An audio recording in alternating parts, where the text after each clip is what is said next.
नमस्कार, स्वागत है आप सभी का। मैं चीनू ठाकुर आपका वेलकम करती हूँ सौरभ सर क्लासेस में। अपडेट 2025 एग्जामिनेशन की बहुत ही जल्द नोटिफिकेशन आने वाली है और वो सारी डिटेल मैं आपके साथ ज़रूर शेयर करूँगी। पर यदि आप हिंदी में प्रवेश चाहते हैं अपडेट में यानी प्रेसिडेंसी कॉलेज में यदि आप हिंदी विषय लेकर प्रवेश चाहते हैं, तो ये वीडियो आपके लिए है। सिर्फ हिंदी ही नहीं, मैं अपडेट में एडमिशन के लिए सारे ही सब्जेक्ट्स पे इसी तरह से आपके साथ वीडियो शेयर कर रही हूँ। तो आप अगर पहली बार इस चैनल पर हैं, तो ज़रूर लाइक, शेयर, सब्सक्राइब कीजिएगा। आपको यहाँ पर वो सारी जानकारियाँ मिलेंगी जो आपके करियर के लिए बहुत इम्पोर्टेंट होती है। तो पबडेट के माध्यम से जब आप हिंदी पढ़ना चाहते हैं, तो आपको सबसे पहले ये आइडिया होना चाहिए कि सिलेबस क्या होगा और सिलेबस से भी पहले ये आइडिया होना चाहिए कि प्रश्न किस तरह से आते हैं। तो मैं आपके साथ एक प्रीवियस ईयर क्वेश्चन कुछ क्वेश्चंस लेकर आ रही हूँ, कुछ प्रश्न लेकर आ रही हूँ। एक बार आप उन्हें देखिए, समझिए, तो आपको थोड़ा आइडिया हो जाएगा कि आपको किस तरह की तैयारी करनी है। फिर आप अपडेट के लिए कैसे प्रिपेयर करेंगे, सिलेबस क्या होना चाहिए, ये सारी चीज़ें भी हम आने वाली क्लासेस में डिस्कस करने वाले हैं। तो चलिए स्टार्ट करते हैं आज का वीडियो और मुझे पूरी आशा है कि आपको ये वीडियो पसंद आएगा। पिछले वर्ष का ये पेपर है 2024 का और पेपर 6 जो हिंदी का है उसमें नंबर ऑफ क्वेश्चन है 50 और आपको समय दिया जाता है 90 मिनट का। ये सारे क्वेश्चन्स के बारे में मैं ये पेपर आपको एक बार दिखाती हूँ और उसी के बाद हम समझेंगे कि किस तरह के प्रश्न आते हैं, ठीक है? ये देखिए, ये आपका प्रीवियस ईयर पेपर है। इस तरह से स्पेस वगैरह दिया गया है रफ वर्क के लिए और यहाँ से आपका प्रश्न हो जाएँगे प्रारंभ, ठीक है? पहला ही प्रश्न आपके सामने है, मैथिल कोकिल किस कवि को कहा गया है? तो यदि आपने 11वीं और 12वीं में हिंदी परीक्षा दी है, तो आप इस परीक्षा में उलझेंगे नहीं, आपको कोई भी परेशानी नहीं होगी। यहाँ पूछा गया है मैथिल कोकिल किस कवि को कहा गया है? आपके पास जो ऑप्शन है वो है विद्यापति, सरहपा, पुष्पदंत या फिर हेमचंद्र। आप यदि आप इन चारों के बारे में जानते हैं तब तो बहुत अच्छी बात है। नहीं भी जानते हैं तो बिल्कुल आप चिंता नहीं करेंगे क्योंकि ये सारी चीज़ें हम लोग अपनी क्लासेस में डिस्कस करने वाले हैं, ठीक है? चैनल पर बने रहिएगा। तो मैथिल कोकिल किसे कहा गया है? मैथिल कोकिल कहा गया है विद्यापति जी को। विद्यापति जी जो हैं वो मैथिली के बहुत ही जाने-माने कवि हैं, संगीतकार हैं, लेखक हैं और ये बहुत बड़े शिव भक्त हैं और इन्होंने बहुत सारे इस तरह के गीत लिखे हैं, भक्ति गीत लिखे हैं, वैष्णव गीत लिखे हैं, प्रेम गीत लिखे हैं। तो इन्हें मैथिल कवि कोकिल कहा जाता है क्योंकि मैथिली जो भाषा है हमारी, उसमें ये परंपरागत थे, ठीक है? तो अ, यहाँ पर ठीक है, विद्यापति जी बिल्कुल सही आंसर हो जाएगा। आप सबको ये नाम याद होना चाहिए, बहुत ही प्रमुख नाम है, ठीक है? विद्यापति। चलिए, अगले प्रश्न में चलते हैं। अगला प्रश्न है 1 मिनट रुकिएगा। जी, गौड़ीय संप्रदाय के प्रवर्तक कौन हैं? गौड़ीय संप्रदाय के प्रवर्तक कौन हैं? माधवाचार्य जी, चैतन्य, जम्बनाथ या फिर शंकराचार्य। गौड़ीय संप्रदाय के बारे में यहाँ पर पूछा गया है। ये प्रश्न ना केवल आपके अपडेट में दिया गया बल्कि ये यूपी के टीजीटी में भी ये क्वेश्चन आया हुआ है। ये प्रश्न काफी फेमस है, कई बार आया हुआ है। तो गौड़ीय संप्रदाय जो है उसके प्रवर्तक कौन है? प्रवर्तक हैं आपके, आप बताइए क्या हो सकते हैं? प्रवर्तक हैं आपके चैतन्य महाप्रभु, ठीक है? चैतन्य। चैतन्य जी के अलावा और भी इम्पोर्टेंट पर्सन हैं जिनके बारे में आपको ज्ञात होना चाहिए। तो फिलहाल आपको सही विकल्प चुनना है, तो जहाँ चैतन्य महाप्रभु सही आंसर आएगा, ठीक है? चैतन्य जो हैं वो वैष्णव धर्म के हैं, ये भी आपको पता होना चाहिए। वैष्णव धर्म से जुड़े हुए हैं, ठीक है? और योग के परम प्रचारक हैं, भक्ति काल में भी बहुत ही प्रमुख कवियों में से एक हैं। इन्होंने ही वैष्णवों की जो गौड़िय संप्रदाय थे, उसकी आधारशिला रखी थी। इसके अलावा भजन, गायकी, एक नई शैली को इन्होंने जन्म दिया था। तो चैतन्य महाप्रभु एक बहुत ही प्रमुख कवि हो जाते हैं। अगले प्रश्न पर चलते हैं। अगला प्रश्न है, विनय पत्रिका किसकी रचना है? विनय पत्रिका किसकी रचना है? नंददास, नाभादास, सूरदास या फिर तुलसीदास जी? किसकी रचना है? आपको ज्ञात होगा आपने अपनी हिंदी की पुस्तिका में विनय के पद पढ़े थे। याद है आपको? विनय के पद पढ़े थे। तो विनय पत्रिका जो है वो वही है, विनय पत्रिका में ही वास्तव में विनय के पद भी लिखे गए हैं। तो ये ग्रंथ लिखा है तुलसीदास जी ने, ये ब्रज भाषा में लिखा गया है, ठीक है? आप जानते हैं तुलसीदास जी ब्रज भाषा के बहुत धनी थे, तो विनय पत्रिका में ही विनय के पद मिलेंगे और ये एक राम विनयावली है, जिसमें राम जी के बहुत सारे आपको भजन मिलेंगे, ठीक है? कई वैसे तो कई हिंदू देवी-देवताओं के भजन हैं इसमें, परंतु ज़्यादातर राम जी के भजन शामिल हैं और विनय पत्रिका में आपको गणेश, पार्वती, गंगा आदि अनेक जो ईश्वर हैं, उनके बारे में मेंशन है और साथ-साथ में विनय पत्रिका में पाखंड और कर्मजाल का भी बहुत ज़्यादा विरोध किया गया है, तो किसी भी तरह के पाखंड में तुलसीदास जी उलझे हुए नहीं प्रतीत होते हैं। विनय पत्रिका में ज्ञान और कृपा की भी बात की गई है, तो इस तरह से ये कहा जा सकता है। विनय पत्रिका पूछा जाए या फिर आपसे विनय पद पूछा जाए, तो आपका आंसर क्या हो जाएगा? तुलसीदास जी, इसका सही आंसर हो जाएगा। चलिए बढ़ते हैं अगले प्रश्न की ओर। अगला प्रश्न है सुजान सागर किसका ग्रंथ है? सुजान सागर किसका ग्रंथ है? घनानंद जी, कृष्ण कवि, पद्माकर या फिर बिहारी? सुजान सागर किसका ग्रंथ है? सुजान सागर जिनका ग्रंथ है वो एक बहुत ही प्रसिद्ध कवि हैं। घनानंद जी का ग्रंथ है ये। ये घनानंद जी कौन है? ये मुगल जो रूलर थे, मुगल बादशाह जो थे मोहम्मद शाह, उनके टाइम पीरियड में एक पीर मुंशी होते थे, उनके यहाँ पर ये लिखा करते थे। तो साहित्य और संगीत दोनों में ये महारत हासिल कर चुके थे और ज़्यादातर मस्ती और संयोग के हिसाब से या वियोग श्रृंगार के कवि रहे हैं ये, उसी पर ज़्यादातर लिखते हैं, ठीक है? तो सुजान सागर जो है वो कवि घनानंद जी की बहुत ही महत्वपूर्ण कृति है, ठीक है? इसके अलावा विरह लीला भी उन्होंने लिखा है, सुजान शतक भी लिखा है, तो ये इम्पोर्टेंट नाम है, जैसे सुजान शतक, ठीक है? इसके अलावा विरह लीला, ये भी घनानंद जी के इम्पोर्टेंट पुस्तकें हैं। चलिए बढ़ते हैं अगले प्रश्न की ओर। अगला प्रश्न है हिंदी की लिपि क्या है? ब्राह्मी लिपि, खरोष्ठी लिपि, गुरमुखी लिपि, ये देवनागरी लिपि। हमारी कोई भी भाषा हो, हिंदी है, इंग्लिश है या फिर कोई भी भाषा हो पूरे दुनिया की, हर एक भाषा एक लिपि से ली गई है। तो यहाँ आपसे प्रश्न किया गया है कि हिंदी की लिपि क्या है? इसका जो उत्तर है वो आप सभी जानते हैं और आप सभी ने अभी तक दे भी दिया होगा, मुझे पूरी आशा है। तो हिंदी की लिपि का यहाँ पूछा गया है, तो उसका सही आंसर हो जाएगा देवनागरी लिपि।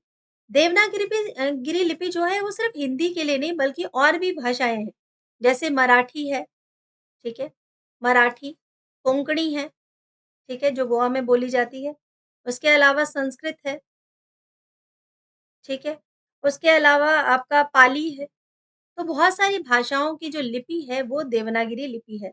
तो हिंदी के अलावा और भी किसी की लिपि पूछी जाए तो आपका आंसर देवनागरी ही होगा। इसमें 14 स्वर हैं, ठीक है? 14 स्वर हैं और 38 इसके व्यंजन हैं। थोड़ा बहुत मैं बता के चल रही हूँ ताकि आपको आइडिया हो। आई होप अब आपको क्लियर हो गया होगा। अब ये भी आपको पता होना चाहिए कि ये बाएँ से दाईं ओर लिखा जाता है। ठीक है? लेफ्ट से राइट की तरफ लिखा जाता है, बाईं से दाईं ओर लिखा जाता है और हर शब्द के ऊपर एक रेखा खींच दी जाती है जिसे हम शिरोरेखा कहते हैं। शिरोरेखा जैसे इस तरह मैंने लाइन ऊपर खींची है, ठीक है? इस तरह से मैंने लाइन ऊपर खींची है, इसे शिरोरेखा कहते हैं।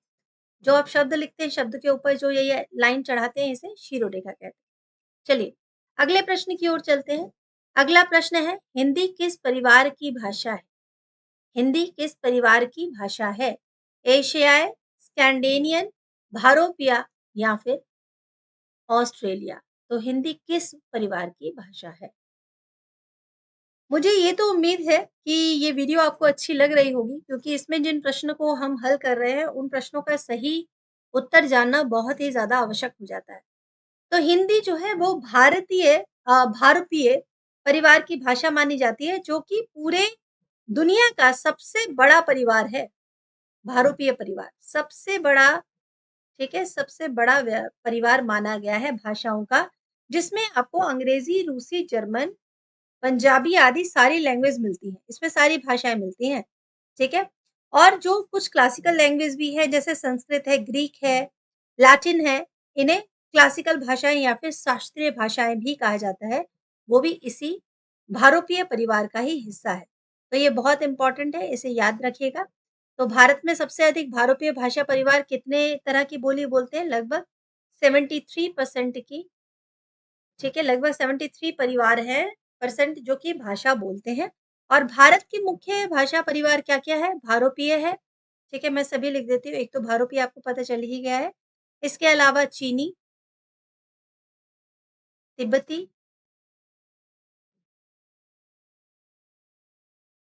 तिब्बती, द्रविड़ और आस्तिक और आस्तिक। तो ये भारत के मुख्य भाषा परिवार हैं, ठीक है? चलिए, अगले प्रश्न पर चलते हैं। अगला है दंत्य वर्ण का उदाहरण चुनिए। दंत्य वर्ण है, जिह्वा वर्ण है, ठीक है? फिर आपका अनुस्वार क्या है? ये बहुत सारी चीज़ें हैं जिसके बारे में प्रश्न आपके आते हैं। तो इससे अलग-अलग क्लासेस भी होंगी। यदि आप इच्छुक हैं, तो आप कमेंट सेक्शन में मेंशन कर सकते हैं। यदि आप हिंदी की तैयारी कर रहे हैं, तो ये पढ़ाने में मुझे बहुत आपको खुशी मिलेगी कि दंत्य वर्ण का उदाहरण चुनिए। स, श, त और श। देखिए, जब आप बोल रहे हैं, तो जब आपकी जिह्वा जो है, जब आपकी टंग आपके दाँतों के साथ लगेगी, आपके दंत स्वर निकलेगा, तो उसे हम दंत्य वर्ण कहेंगे, ठीक है? चेक करके बताइए। जब आप बोल रहे हैं तो कौन-सा ऐसा शब्द है जिसमें आपके दाँत जो है वो आपके टंग के साथ बंध रहे हैं? स, स जब बोल रहे हैं तो त नहीं, तो दाँत जीभ के साथ नहीं आ रहा। श, श, त, त, तो त, थ, द, ध, न, ल, स, ये सभी क्या हो जाएँगे? ये सभी दंत वर्ण हो जाएँगे जिसमें आपका जीभ का जो आगे का भाग है, वो आपके दाँतों को टच करता है, स्पर्श करता है, तो आपका दंत वर्ण सुनाई देता है। चलिए अगले प्रश्न पर चलते हैं। ट वर्ग की ध्वनियाँ यहाँ पे पूछा गया है कि ट वर्ग के उच्चारण से जो ध्वनि निकलती है उसे क्या कहा जाता है? मूर्धन्य, दंत्य, ओष्ठ्य या फिर तालव्य? मूर्धन्य, दंत्य, ओष्ठ्य या तालव्य?